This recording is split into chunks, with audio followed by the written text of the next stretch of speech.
Azi băgăm castraveți în noi. Stai. Cine îți bă că sună prost? Degustăm toate cele 4 arome și la final o să mai fie încă 2 castraveți invitați speciali. Nu știu care îmi place cel mai puțin. Ok, hai să lăsăm acrul la final. Începem cu cel clasic. Wow!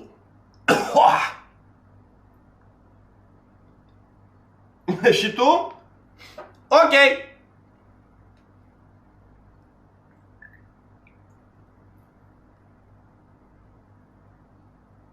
Uraniu!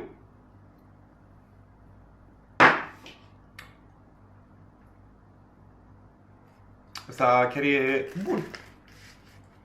Wow, ce mărime mare!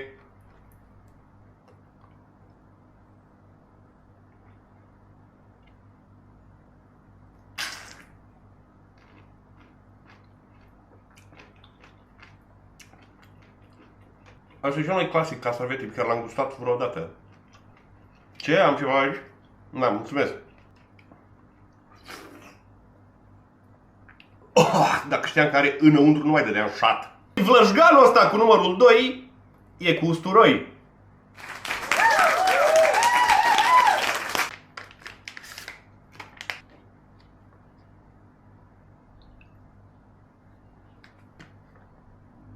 Același uraniu. Ce fel a rămas pe margine.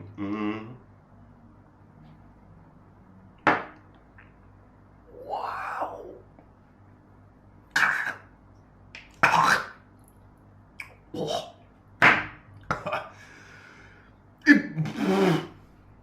Wow, ce gust rău! Nu vreau, deci nu vreau.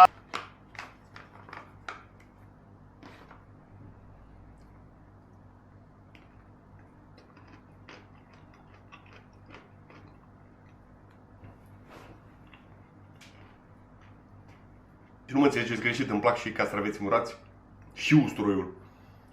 Dar împreună nu sunt prieteni. Pleacă. Mâine o să-mi treacă. Oh, nu.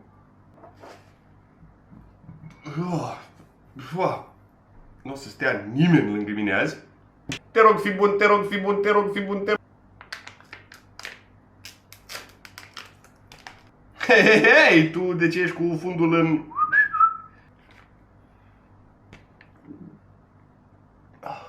Bun.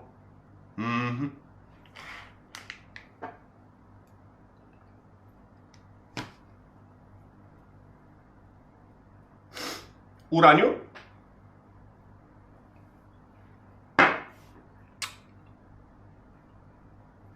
Ia? Cred că am halucinații.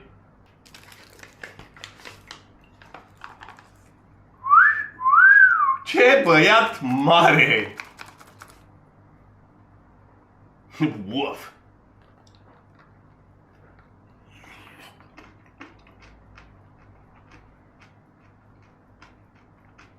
Asta e...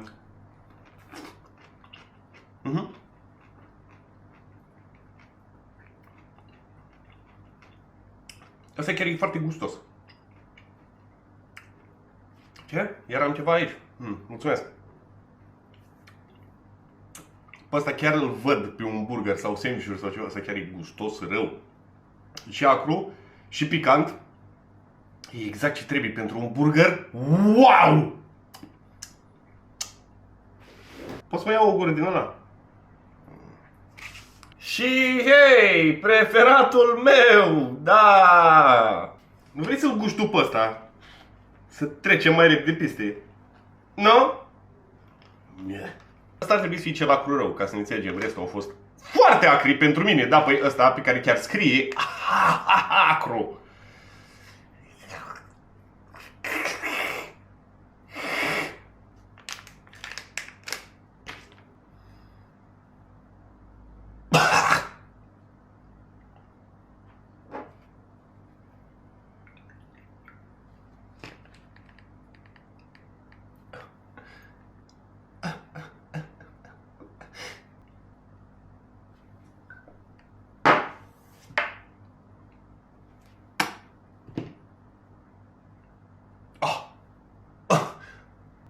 Nope.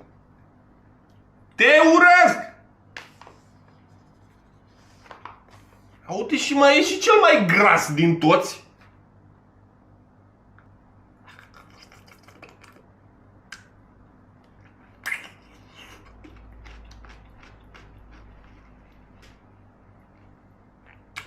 De ce te picuri pe mine?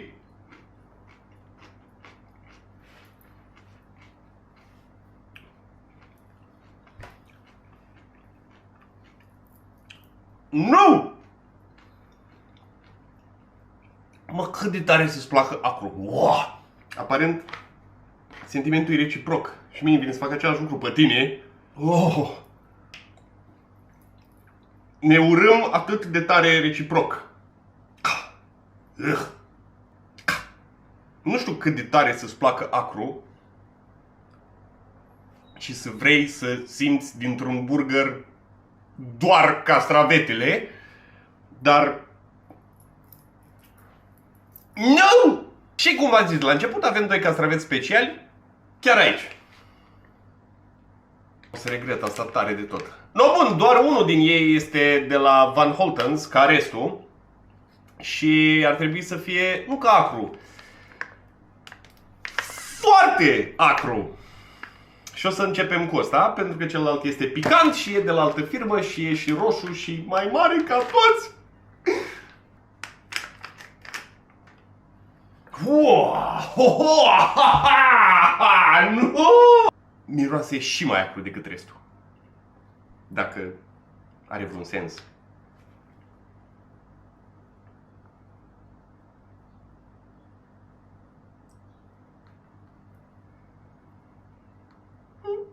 Restul erau mai tulburi.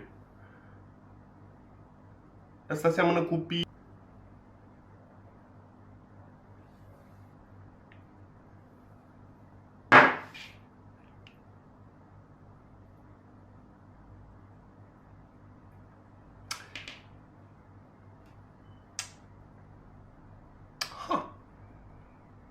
Asta e diferit. De ce ești diferit? Why? Tu de ce ești? Tu ce faci special?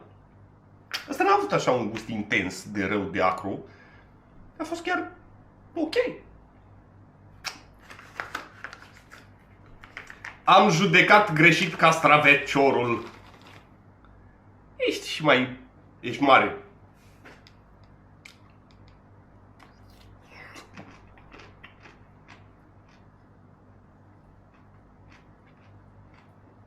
Oh.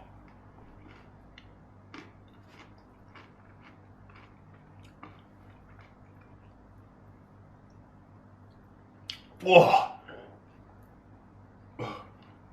Tu pe cine ai supărat?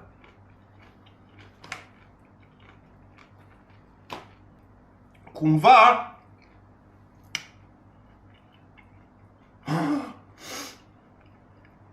papilele mele gustative s-au dus toate până înăuntru, că pe limbă refuză toate să mai funcționeze. Simt mai acru în cerul gurii decât pe limbă. Cu toate astea, mi se pare asta un pic mai gustos decât celălalt, cel normal. Deci, dacă vă place super acru, asta e alegerea mai bună, fiindcă are și un pic de gust totuși. Tati vă urăște pe toți la fel de mult, nu-i nicio problemă, stați liniștiți. Și a venit rândul lui băiatul ăsta, care e foarte mare și foarte roșu. Și trebuie să recunosc că de asta chiar sunt foarte curios și chiar abia aștept să-l desfac, deci...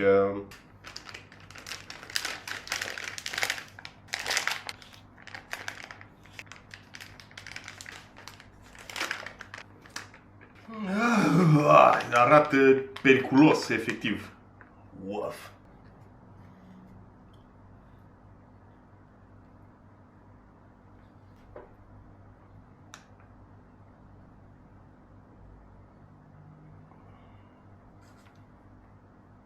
Vladimiri? Nu vrei să fim prieteni deloc, efectiv?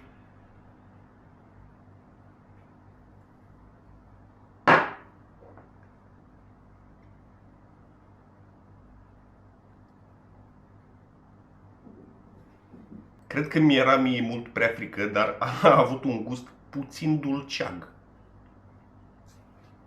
Am citit eu greșit, tu faci altceva față de ce cred eu că faci tu.